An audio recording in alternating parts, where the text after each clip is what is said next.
The signal came at 3:14 in the morning, and I was eating cold jollof rice when the world changed. Not the world technically, the galaxy, but sitting in a relay station outside. Lagos with rice going stiff in its container and 3 monitors blinking. The same incomprehensible data at me. From 3 different angles, the distinction felt academic. My name is Dara Akachi, Sergeant First Class Nigerian Armed Forces, seconded to the UN Deep Space Monitoring Division, which sounds impressive until you understand that my entire posting consisted of myself, one junior analyst, named Cole Briggs, who was 22 and still had opinions about things, and a coffee machine that had not worked since February. It was October. I had stopped filing maintenance requests in April. Cole was the one who flagged it.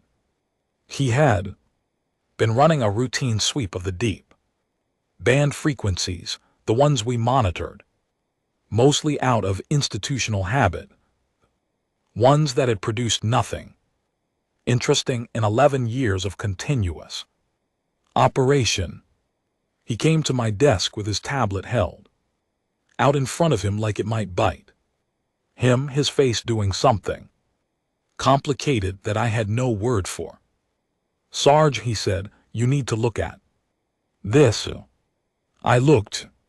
The signal was clean. That was the first thing. Deep space signals are not clean. They are dirty and scattered and full of interference, and they arrive in fragments that take weeks of processing to assemble into anything coherent. This one arrived in a single packet, compressed, structured, and encoded in a format that our systems parsed on the first attempt because, as we would later understand, whoever sent it had already studied our systems long enough to know exactly how to be heard. It was not long, 12 seconds of transmission. Our translator software, which was designed for atmospheric anomalies and was honestly never intended for this, took 4 hours to produce a working draft. Cole and I sat in that room for those 4 hours without speaking much. He made tea. I finished the rice. At some point, the sun came up outside and neither of us commented on it. The translation printed, "We are the Vreth. We have lost our home. We have studied 63 species. We chose you, please." Cole read it 3 times, then he looked at me. "Please," he said, pointing at the last word like I might have missed it. I had not missed it. Please. I had been in the military for 14 years. I had done 2 tours in conflict zones, and 1 posting in a place so politically complicated I still could not talk about it at dinner parties. I had processed distress signals before. The language of desperation has a texture to it, a particular frequency of need that you learn to recognize the way. You learn to recognize whether changes in your joints. This was that, underneath all the alien structure of it, underneath the impossibility of the thing itself. That word was exactly that. I picked up my desk phone and called my superior officer, Colonel Adebisi, in Wasu at her home. It was 6:00 in the morning. She answered on the second ring because she was the kind of person who answered on the second ring regardless of the hour, and I told her what we had, and there was a silence on the line that lasted long enough that I checked to make sure the call had not dropped. "Read it to me again," she said. I did. Another silence. "Don't send anything yet," she said. "Don't tell anyone outside that room. Yet I'm making calls." The calls she made produced more calls, which produced emergency video conferences, which produced men and Women in various states of undress, sitting in front of laptop cameras in kitchens and living rooms and what appeared to be at least one broom closet, all of them reading the same 12 words with the same expression Cole had worn when he first brought the tablet to my desk. It took 8 hours from the moment of translation for someone with enough authority to authorize a response. 8 hours of verification, of running the signal through every analytical tool available of linguists and mathematicians, and inexplicably 3 economists being brought into secure video calls to weigh in on something none of them were remotely qualified to assess. At 1400 hours, I received authorization to respond. They gave me the approved text. It was 14 sentences long, carefully worded, diplomatically hedged, and had been reviewed by 4 government legal teams. I sent it. Then I sat back and looked at the ceiling of my relay station and thought about the word please. The Vreth responded in 40 minutes, which meant they were close. Closer than anyone in those 8 hours of frantic conferencing had apparently thought to calculate, because when the distance estimate came through from the trajectory analysis team an hour later, the secure chat channels erupted in a way that made the initial signal look like a minor administrative matter. They were already inside the outer solar system. They had been waiting.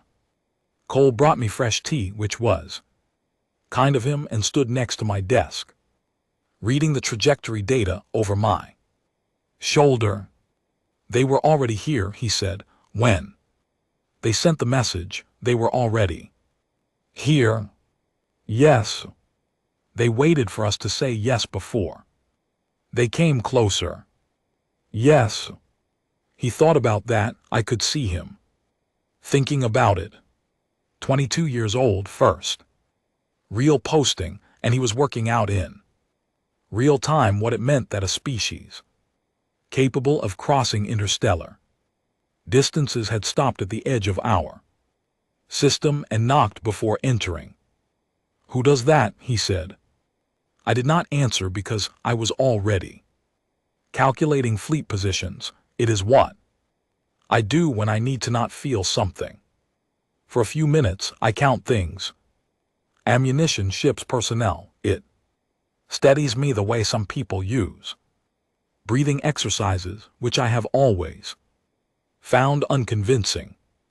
The number of active carrier groups currently at sea was not enough. It was not close to enough for what was coming, though at that point I did not yet know the shape of what was coming. I only knew that 4 million beings had said please to us from across the stars, and that someone was going to have to figure out where to put them, and that the someone was going to end up being people like me. The second Vreth message contained more. It contained a great deal more. It took 12 hours to fully translate, and when it came through, I read it in a single, sitting in my chair with cold tea going colder beside me, and Cole asleep on the break room couch because he was 22 and had not yet developed my specific talent for not sleeping. The Vreth were old. Their civilization had stood for 40,000 years. They had explored, cataloged, and made careful study of 63 spacefaring species across this arm of the galaxy. They had watched. They had never intervened. They had maintained their home system as a kind of deliberate remove from the rest of the galaxy's complicated politics, its wars and its alliances and its long grievances. And then something had ended that. The message did not say what it used. Word our translator rendered as the pursuing, and then moved on without elaborating. Cole woke up and came to read over my shoulder and pointed at that phrase. Pursuing, he said, that's doing a lot of work. It was doing a great deal of work. It was doing the work of an entire chapter of history that the Vreth had chosen deliberately not to include in their introduction. I noted it. I did not push on it. There would be time. What I kept returning to, what I could not put down the way you cannot put down something that has lodged itself behind your sternum, was the choice part. 63 species. They had studied 63 spacefaring civilizations, and they had chosen us, humanity, a species that had been reaching space in any meaningful way for less than a century, that was still arguing with itself about basic resource allocation, that had produced both the Sistine Chapel and industrial scale environmental catastrophe within the same few centuries, and seemed genuinely surprised by the irony. A junior analyst from the translation team sent an internal memo at 2:00 in the morning asking why us specifically. Nobody answered it. The memo sat in the shared inbox, flagged unaddressed, while 12 governments began emergency sessions and military commands across 4 continents started running logistic scenarios that none of them had war gamed for, because no one had ever seriously modeled for this. I printed the memo out and pinned it to the cork board above my desk. Why us specifically? Below it I pinned the translation. We chose you, please. I looked at both of them for a long time, then I went back to counting ships. The first Vreth vessel became visible to our deep-range optical array at 2200 hours. It appeared on screens across a dozen monitoring stations simultaneously, and for approximately 40 seconds there was total silence across every secure channel as human beings in rooms on 6 continents stared at something moving against the stars that was not ours. It was not alone. Behind it, spaced with a precision that felt deliberate and careful rather than military, came more and more and more. Cole stood at the window of our station, which looked out over a patch of Lagos night sky between 2 buildings, and even though there was nothing visible to the naked eye from where we stood, he stood there anyway and looked up. I understood the impulse. 4 million of them.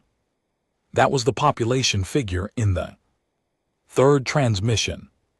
4 million Vreth traveling in a fleet of ships that our analysts spent the next 72 hours cataloging with expressions ranging from professional detachment to undisguised awe. The ships were old in the way that cathedrals are old, built with the kind of patient intention that does not hurry, that assumes the thing being made will outlast the people making it. They had packed everything they had left into those ships. Everything they had left. Those 4 words hit me at 4:00 in that morning on the 3rd day, when I had drunk enough bad coffee to stop tasting it and had been awake long enough that the edges of things had gone soft and strained. I read them in a translated inventory manifest and sat very still for a moment. Everything they had left. 40,000 years of civilization compressed into ships carried across space to the doorstep of a species they had watched from a distance and made a calculation about.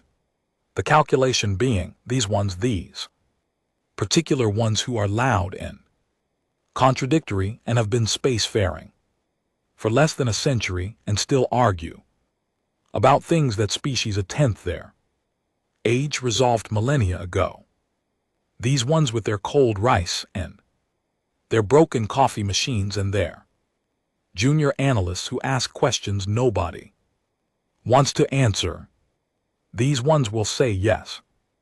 I thought about that for a long time.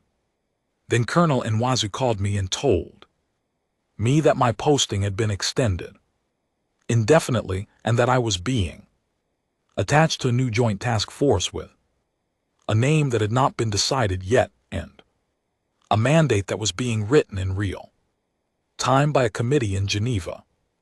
What does the task force do? I asked. Figures out what comes next, she said. I pinned that to the cork board too. Not literally, but I held it the same way. Outside Lagos was waking up, trucks in the street, a rooster from somewhere. Improbable, the specific smell of morning in a city that does not stop. Somewhere above all of it, 4 million beings were waiting to find out if the word they had risked everything on was going to mean what they needed it to mean. We chose you, please. I picked up my phone and started making calls. The United Nations General Assembly emergency session opened at 9:00 in the morning Geneva time on a Thursday and was, by any honest accounting, a disaster that somehow produced the right answer.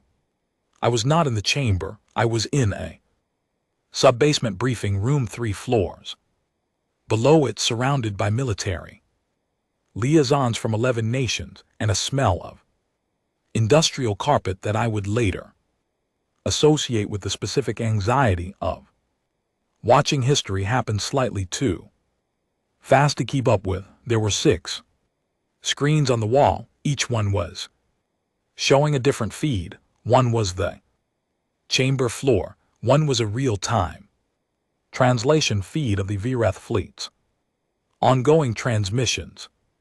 One was a global news aggregate that someone had left running, which was a mistake because the global news aggregate in the first 72 hours of humanity's first confirmed alien contact looked approximately like you'd expect. Cole Briggs was next to me with a new tablet that actually synced with the others, which was the one logistical improvement of the entire week. How long do you think this takes? He asked. Long, I said. It took 17 hours. I will not recount all 17 hours because some experiences do not improve with full documentation. What I will say is that the arguments were what you would expect from a body of that size processing something that size on that timeline, which is to say, they were human arguments, which is to say they were loud and contradictory and occasionally brilliant and occasionally so small-minded in the face of the thing being discussed that I had to look at the floor for a moment.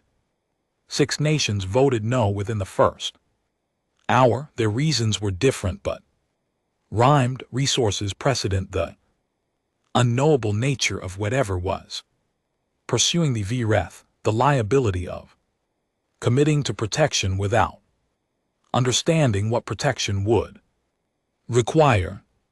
Someone actually used the word liability. Cole looked at me when that came through the feed. I looked at my tablet. 14 nations abstained initially. Several of those shifted over the following hours as the VREF transmitted more, and what they transmitted was not a political argument or a strategic proposal. It was a cultural archive. Music, visual records, the history of a species rendered in compressed data packets and aimed at a planet that had spent 3 days arguing about whether to open the door. The archive was not a negotiation tactic. The lead VREF diplomat, whose name our translation team rendered as Vel, stated plainly in an accompanying message that the archive was being sent regardless of the vote's outcome. It was a gift given without condition.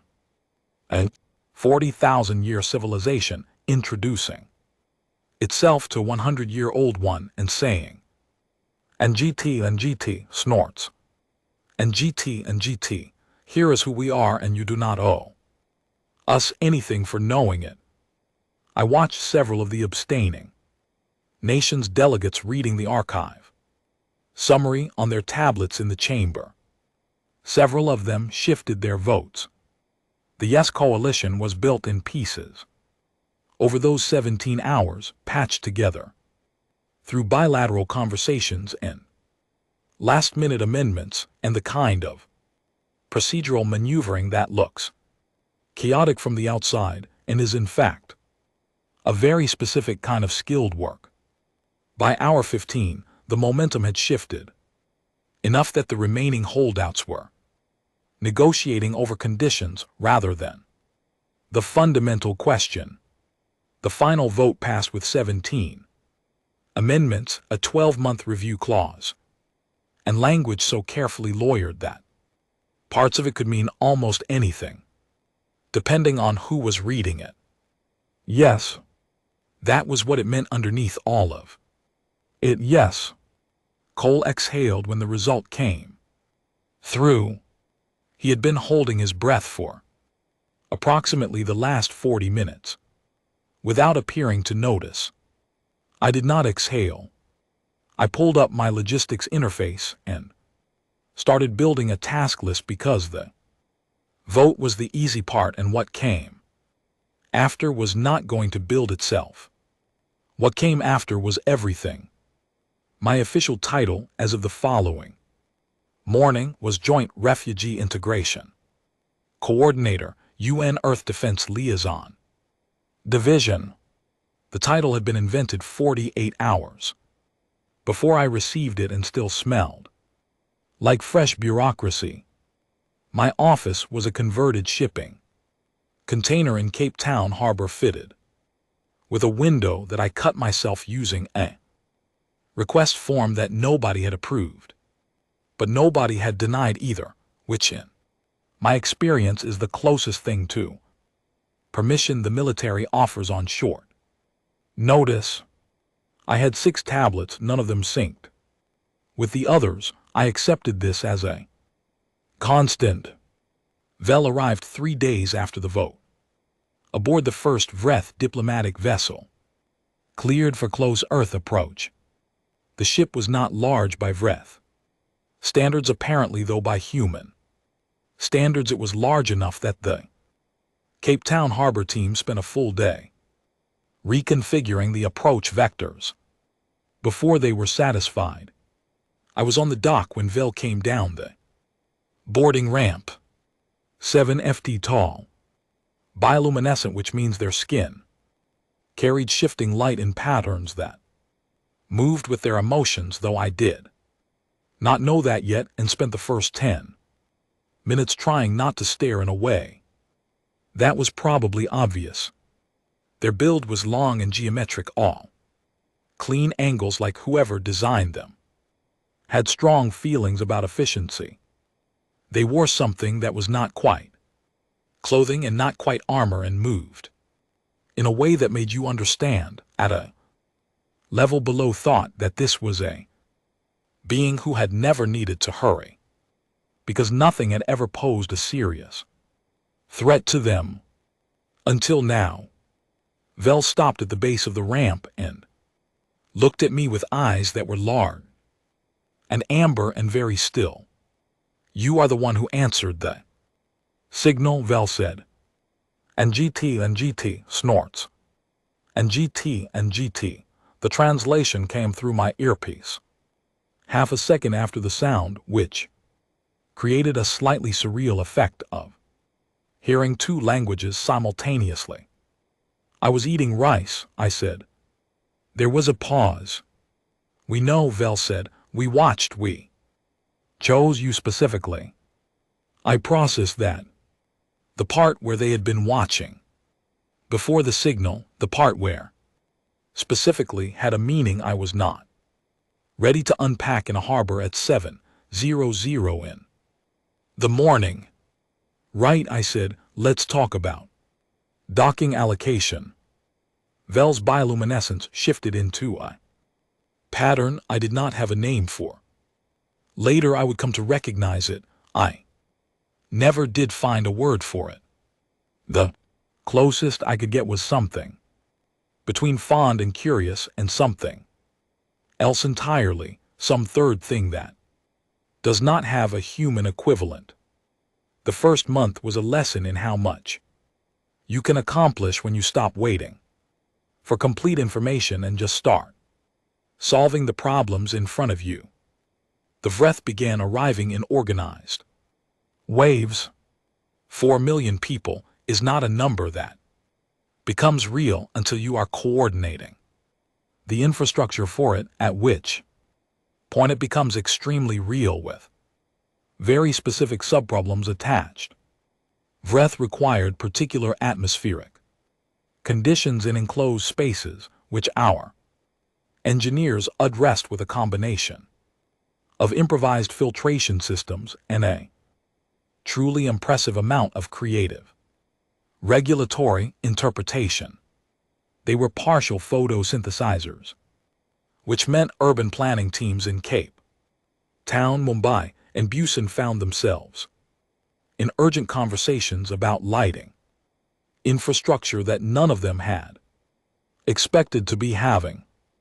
They required 7 hours of specific sonic frequency to achieve proper rest cycles, which our audio engineers worked out within the first 2 weeks and which had the unintended side effect of making every human within range of the Vreth sleeping quarters feel inexplicably calm. Vela assigned a junior diplomat named Sue to work with my team as a liaison. Sue was young by Vreth reckoning, which apparently meant several centuries old, and had a quality of focused attention that made every conversation feel like the only thing happening in the world. Sue was also, as I discovered early on, fascinated by human stress responses, specifically by the noise I made when stressed. It is not a dignified noise. It is not a noise I was aware I made. Sue brought it to my attention at the end of our third working day together, noting that every time the logistics situation became particularly complicated, I produced a low verbalization followed by a specific phrase, and that this pattern had a measurably calming effect on the Vreth staff in the room. The phrase was sweet, merciful logistics. It is the rhythm, Sue explained with great seriousness. The Vreth find it deeply settling. We would appreciate it if you continued. I stared at Sue for a moment. Then I checked my supply manifests and let whatever noise came naturally come. Naturally. Sue brightened perceptibly, not metaphorically. The bioluminescence actually increased. The disasters were frequent and various, and not once catastrophic, which I came to understand was its own kind of achievement. A Vreth family of 11 moved into a single occupancy apartment, Johannesburg, and reported it as comfortable. A curious Vreth adolescent named Kira disassembled a Brazilian naval frigate to its component parts over the course of an afternoon, apparently motivated by structural interest. She then reassembled it better.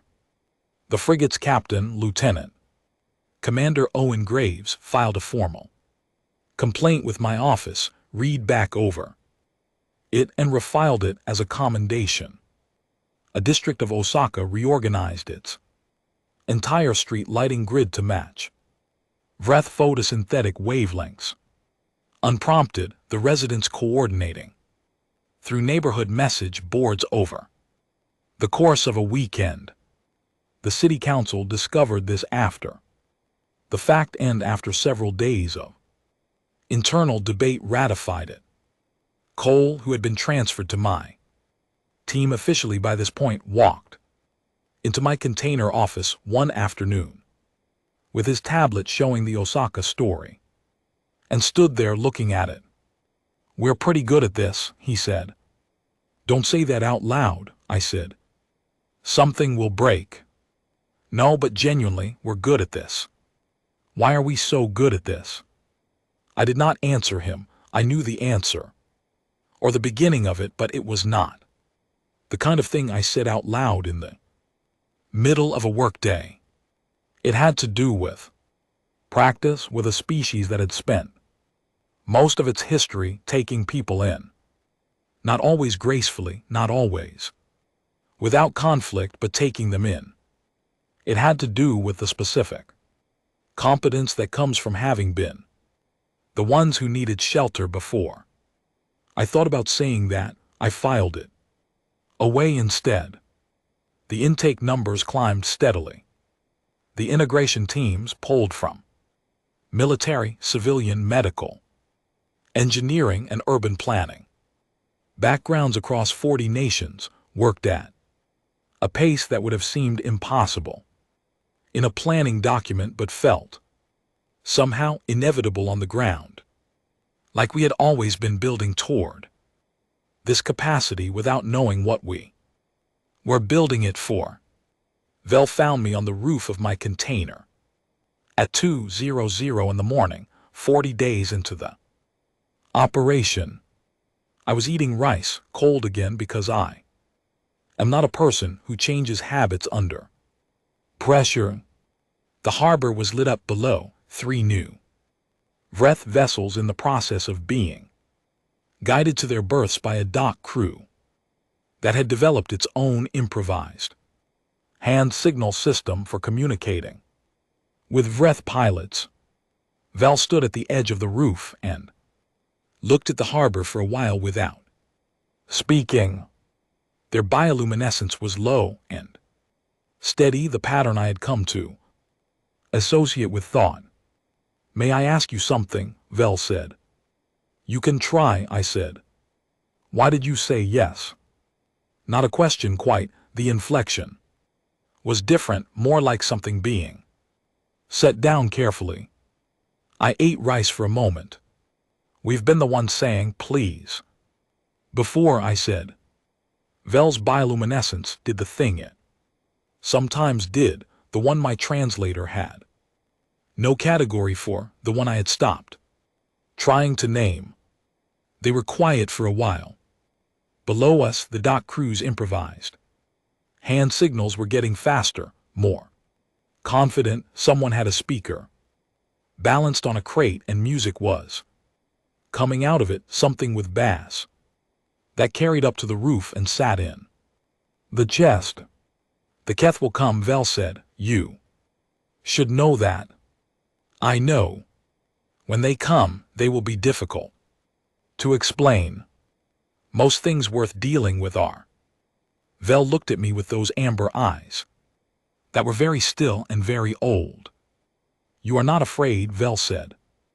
I checked the supply manifest on my tablet. Ships in harbor, personnel counts, dry goods inventory for the incoming wave of 40,000 breaths, scheduled for arrival Thursday.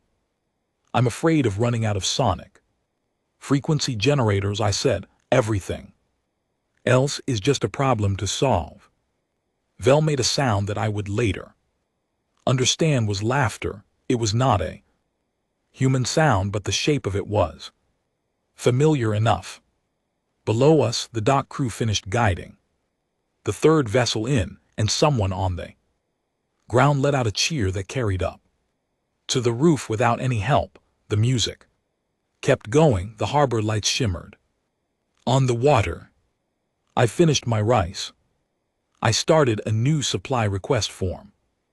9 months and 11 days after the signal, I was in a budget meeting about portable sonic frequency generators when my tablet buzzed with a priority alert from the Deep Space Monitoring Network. I looked at it. I got up from the meeting without excusing myself, walked down the corridor of the Cape Town Coordination Building, and stood at the window at the end of the hall. The sky outside was clear and blue and completely normal, the way skies are when something large is happening outside their frame. The alert was 7 words: unidentified. Fleet, edge of solar system, stationary. I stood there for a moment, the word stationary doing its own kind of work. They had stopped whatever was out there. It had come to the edge and it had stopped. Waiting again. Again, someone or something was waiting at the edge of our system to see what we would do. I went back to my container, sat down at my desk, and pulled up the communication logs from the monitoring network. The fleet had been detected 40 minutes ago. It had not moved. It was not transmitting. It was as far as our instruments could determine. Simply there, parked at the outer boundary, doing nothing but being present in a way that was extremely difficult to ignore. Cole appeared at my door with the expression of a man who has been running. You saw it, he said. Sit down, I said. He sat. Is it them, he said. Is it the pursuing? I had briefed Cole on the VRETH transmissions regarding the pursuing 7 months ago, when enough translation work had been done to give us a partial picture. It was not a complete picture. The VRETH had been careful about what they shared and in what order, which I respected even while it complicated my planning work. What I knew was something had ended 40,000 years of VRETH civilization, something with capacity, something that had at some point made the decision to chase. Probably, I said. He processed that. What do we do? I pulled up the current status of Earth's combined orbital defense network. The network was 8 months old. It had been assembled by an international coalition working at a pace that the individual governments involved had each privately thought was impossible, coordinated through a joint command structure that had produced 17 formal disputes and 1 actual diplomatic incident over jurisdiction, and had somehow ended up functional, despite all of that, which I thought of as a very human outcome. I pulled up the fleet status next. Every nation with orbital or deep space capacity had committed ships to the Joint Defense Network when the VRETH situation became clear. The fleet was not the largest in the known galaxy. I knew this because Vel had told me, carefully and without drama, that several species they had cataloged had fleet capacities that dwarfed what we had assembled. I had noted this and then continued assembling what we had, because you work with what you have. What we had was not nothing. What we had was a fleet that had been put together by 40 nations in 8 months, because people on the ground in harbor towns had started building before anyone told them to, because a dock foreman in Lagos had seen the word please and started calling in favors, because something in us, some deep, stubborn, particular thing, had decided before the committees finished deciding. I sent a message to Colonel Nwasu, then to the Joint Fleet Command, then, because the situation seemed to call for it. I sent a message to Vel. Vel's response came in 3 minutes. We know, the message said. We have been expecting them. We are sorry. I stared at that for a moment, then I sent back, don't be sorry, tell me everything. What Vel told me took 4 hours to translate fully. I read the complete version sitting in my container at midnight with Sue present, Sue's bioluminescence steady, and lo, the harbor quiet outside. The Keth, that was their name, transliterated through 2 languages. It came out flat and hard, 2 letters that hit the like a door closing. The Keth were a species roughly equivalent to the Vreth in age and capacity, which meant very old and very capable, with a history that ran alongside the Vreth across thousands of years without direct conflict. They had not pursued the Vreth for conquest. They had not pursued them for resources or territory or any of the reasons that I, operating from a human frame of reference, had been quietly modeling for 9 months. They pursued them because of a prophecy. I am not a person who responds well to the word prophecy in a logistics context. It creates the kind of ambiguity that is difficult to put in a planning document. But the Vreth did not use the concept the way humans typically did, not as a prediction of fate, but as a compressed record, a kind of data structure that encoded patterns observed across thousands of years of interstellar study. The Vreth had a record 40,000 years old that described a species young, loud, contradictory, unable to agree with itself about anything, significant, capable of extraordinary cruelty and extraordinary generosity, sometimes within the same generation. Species that had something no other species in their catalog had: the specific habit of taking things in, of saying yes to the difficult thing. The record said that this species, when found, would be sheltering someone the Vreth had lost. The record said that when this happened, the galaxy would be different after. The Keth had read this record. They had been reading it for 20,000 years, watching for the species it described.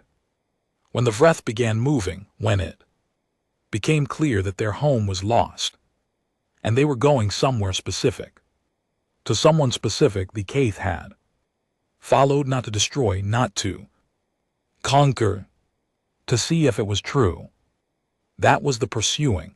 20,000 years of watching, and a fleet sent to the edge of a small system around a medium star, because they needed to know if the pattern was real. I sat with that for a long time. Then I pulled up the fleet status again and started calculating intercept windows. The Joint Command had been in emergency session since the fleet was detected. I joined the video conference at 100 hours and spent the next 4 hours in the specific kind of meeting where a great many people are being very smart and still arriving at conclusions more slowly than the situation warrants. The broad consensus was defensive posture, show capability without provocation, establish communication. The Keth fleet had not moved and was not transmitting, which was either very good or very complicated, and there was substantial disagreement about which. At 500, a message arrived from the Keth fleet. It was addressed to me, not to the UN, not to the Joint Fleet Command, not to Earth's head of state, which was a rotating position that month, and was currently occupied by someone who had been very good at managing agricultural trade policy and had not signed up for this. To Sergeant First Class Dara HFY. Name. Cole read it over my shoulder and did not say anything. The message said, "You shelter the Vreth. You do not understand what you shelter." I looked at it for a long time. Then I picked up my tablet. I did not call the Joint Command first. I did not run it through the committee. I am aware that this was not procedurally correct, and I remain at peace with that decision. I typed my response. They said please. We said yes. That is the whole conversation. I sent it. Then I put my tablet down and waited. The response from the Keth came in 40 minutes, during which the Joint Command discovered what I had sent and produced a volume of communication in my direction that I let route to a secondary inbox. The Keth message was long. It took 2 hours to translate. When the full version came through, I read it in my container with Vel present, which I had requested because I had a feeling Vel needed to be in the room for it. The Keth had been watching us for longer than I had understood, not just since the Vreth signal for decades. They had been watching humanity the way you watch something that might be what you've been looking for, with the careful attention of a species that has been wrong before about things like this and cannot afford to be wrong again. They had watched us take each other in imperfectly, expensively, in ways that caused friction and required constant renegotiation, and keep doing it anyway. They had watched us build things in harbor towns before anyone authorized it. They had watched a dock foreman in Lago start calling in favors at 6:00 in the morning because he read the word please and could not do anything else. They had seen the Osaka lighting grid. They had watched Owen Graves refile his complaint as a commendation. They had been counting the things we built before we were told to. The message said, we came to see if the record was true. We have seen it. We have our answer. And then at the end, one sentence which Vel read in the translation and went very still. The Vreth translator rendered it as, we like to discuss what comes next. I looked at Vel. Vel's bioluminescence was doing something I had not seen before. Patterns were different, deeper. Something that in a human face would have lived around the eyes. What does that mean? I said. Prophecy, what does it say we become? Vel was quiet for a moment. Then Vel told me. I sat with it. I checked my sidearm, holstered. Standard carry. I checked the ammunition. Count the way I always did when I needed not to feel something for a few minutes. It did not steady me. For the first time in 14 years of doing it, it did not steady me at all. The harbor was quiet outside. Somewhere on the dock below, the night crew was running cables for a new Vreth vessel berth. I could hear them talking to each other in the specific low register of people working at night, comfortable in the work, comfortable in the company. Vel waited. Right, I said eventually, let's talk to the Keth. 3 years later, I was on the roof of my container at noon eating rice, warm, because some things change. The container had a proper window now, one with a frame and a latch. Someone had painted the outside without asking me, a dark blue that matched the harbor water on clear days. I had not complained about the color. Cole was below managing the morning briefing for the new intake coordination team, which had grown to 43 people across 5 nationalities and 1 Vreth staff member who had decided entirely of her own initiative that ground coordination work was more interesting than diplomatic posting. Her name was Kiera, yes, the same Kiera who had disassembled and improved Owen Graves's frigate. She had completed 2 engineering degrees in the 3 years since and was, by measurable outcome, the best logistics planner on my team. I had never told her that directly, because it would go to her head, and a Vreth with a swelled ego is a different order of management challenge than the human equivalent. Below the container, the harbor was running, busy in the specific way it had been busy for 3 years now, which was a different busy from the emergency chaos of the early months. This was Operational busy, routine busy, the kind of busy that means something is working. The dock crew on the eastern berth was a mix I had stopped noticing because I had stopped noticing it, which I took as a good sign. Nigerian, South Korean, Brazilian, one. Vreth who preferred physical work to office work and had a gift for cable configuration that Owen Graves's engineering team had been studying for a year. They were arguing about something and laughing about it simultaneously, the way you do when the argument is not really an argument. There was music from a speaker on a crate. There was always music now. Vel came up the roof access ladder at 12:30, which was not unusual. In 3 years, Vel had become a presence in my daily routine, the way certain fixtures become not noticed until absent.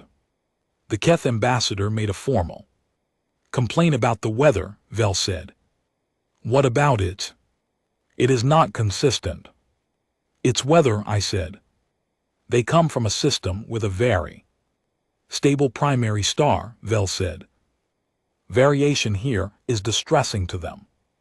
I ate rice. What do they want us to do about it? Nothing. They wanted to lodge the complaint formally. Did they use the word liability? Vel's bioluminescence shifted into the pattern I now recognized as humor. They used a word we translated as administrative grievance. File it with coal, I said. Vel sat down on the roof edge, which took a moment of geometric arrangement. Given the Vreth build, below us the dock crew had resolved whatever the argument was, and 2 of them were shaking hands. The Vreth crew member was doing the hand gesture that meant agreement in the sign language the dock team had developed over 3 years, which was now being documented by a linguist at the University of Cape Town, who called it the most efficient bilingual gestural system she had ever catalogued. The Caith ambassador's complaint was not the only Caith administrative grievance filed that week. The Caith had taken to the bureaucratic process with a thoroughness that nobody had anticipated. In the 18 months since the fleet had stood down and the first Caith diplomatic vessel had entered Earth orbit, the Caith mission had filed 347 formal complaints, requests, inquiries, and procedural challenges with the Joint Vreth Human Coordination Office. They were meticulous. They were detailed. They followed up. Owen Graves, who had been seconded to the Joint Coordination Office as a naval liaison, had told me privately that he found the Caith more manageable than most of the human delegations he had dealt within his career, because at least the Caith did what they said they were going to do. I thought that was fair. The Caith were learning in the specific, painful way that a very old species learns something genuinely new, what it meant to be in a room with humans. They were not good at it yet. They found human social texture baffling, the way humor arrived without signal, the way disagreement could exist alongside warmth, the way we could argue about something and then go eat together, as if the argument had not happened, which to the Keth read as either profound dishonesty or profound tolerance, and they had not yet determined which. Their junior diplomat, a being the translation team called Eric, had taken to sitting in on my team's morning briefings without invitation. Nobody had told Eric to stop. Cole had started saving a chair. The Vreth were settled. That is not a small sentence. 4 million people settled, not in the sense of silent or resolved or finished, because nothing is ever finished, but in the sense of having found the shape of a life that fits the place they are living. The integration had been expensive and chaotic and had required more creative, regulatory interpretation than I cared to formally document. It had also worked. The Osaka lighting grid had been adopted as a design standard in 17 cities. Kiera had published 2 engineering papers. A Vreth concept, 4 syllables, untranslatable in any single English phrase, had entered common use across multiple languages. The closest rendering was something like the dignity of being chosen by something that had many other choices. It was used by humans increasingly, not in alien context but in ordinary human ones, between friends, between generations, in the language people used when they were trying to describe something they did not have a previous word for. Vel was quiet for a moment, watching the harbor. The Keth asked us something last week. Vel said. What did they ask? They asked why we chose humanity. I waited. We told them, Vel said. I looked at the harbor. The dock crew below had started on the cable run for the new berth, the Vreth crew member, directing with the ease of someone who has done something enough times that it has become its own form of fluency. What did you tell them? I said. Vel's bioluminescence shifted into the pattern I had no word for, the third thing. And GT snorts. And GT, the one that was not fond and not curious, but something past both of those. We told them that humans say please. Back, Vel said. I ate rice. Below, the music from the dock cruise speaker changed to something with a melody you could follow, the kind of song that finds you before you decide to listen. One of the dock crew started singing along, not performing, just singing the way you do when you forget you're doing it. The harbor was full, 3 Vreth vessels in berth, 1 Keth diplomatic ship at the far dock, 2 human naval vessels running escort rotation, a supply tender, a research vessel, the debris of an operational thing, cables and crates, and the particular organized disorder of a place that is working. 3 years ago, I had sat on this roof and told Vel that we had been the ones saying please before.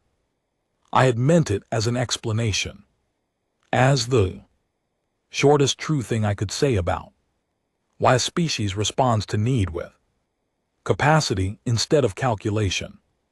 I still meant it, but I understood it differently now. The word please is not just about asking, it is about the relationship between the one who asks and the one who answers. It creates something, an obligation that is also a choice, a weight that is also a kind of trust. The Vreth had said please to us because they believed, based on 40,000 years of observation, that we were the species that would answer and not regret it. The Cath had come to see if that was true. They were still here 3 years later, filing administrative complaints about weather and learning to sit in chairs and watching the dock crew work and slowly, in the careful way of something very old learning something new, beginning to understand what they were watching. What they were watching was the answer. Not a dramatic answer, not an answer that would look good in a monument, an answer made of sonic frequency, generators and improvised cable systems, and a dock foreman in Lagos who started calling in favors at 6:00 in the morning. An answer made of warm rice instead of cold rice, which is a small thing, but small things are what most of life is made of. Val stood to leave, the geometric rearrangement of a tall body preparing to use a ladder. Eric asked Cole this morning why. Cole saved them a chair, Val said. Cole told them it was because everyone needs somewhere to sit. I thought about that. What did Eric say? They filed a formal request to continue attending the briefings. What did Cole do? He told them the chair was already theirs, Val said, and then he asked if they wanted tea. Val went down the ladder. Below, the dock crew finished the cable run, and the Vreth crew member gave the two-handed signal for complete, and the crew lead, a woman named Patricia Ose, who had been running harbor operations for 11 years and had adapted to the last 3 with a calm competence that I deeply admired, gave the signal back and made a note on her tablet. The next Vreth intake wave was Thursday. 12,000 people. Housing was ready. Medical was ready. The sonic frequency arrays in the new district were calibrated and tested. Kira had signed off on the structural modifications to 3 residential blocks. Cole had the supply chain mapped to the day. We were ready. Not because we had been designed for it. Not because anyone had planned in any of the decades leading up to that signal at 3:14 in the morning that this was what we would be doing.